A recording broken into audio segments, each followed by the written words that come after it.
If you've been using Fooocus AI to generate images, did you know you can enhance them even further? In our last 3 videos, we covered installing Fooocus AI on Windows, running it on Google Colab, and generating images in different file formats. But today, we're diving into upscaling images with Fooocus AI to achieve higher resolution and sharper details. So, let's get started.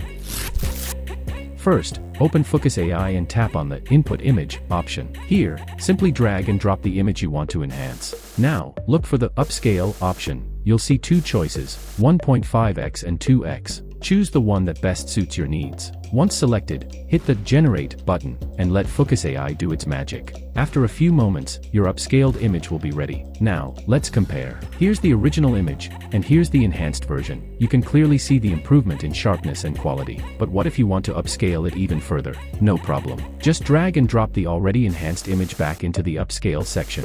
Hit Generate again, and let Fooocus refine it even more.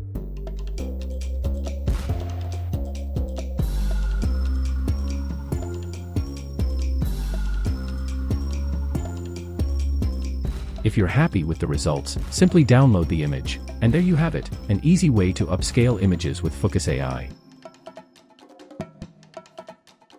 If you found this tutorial helpful, don't forget to subscribe for more AI-powered image editing tips. See you in the next video.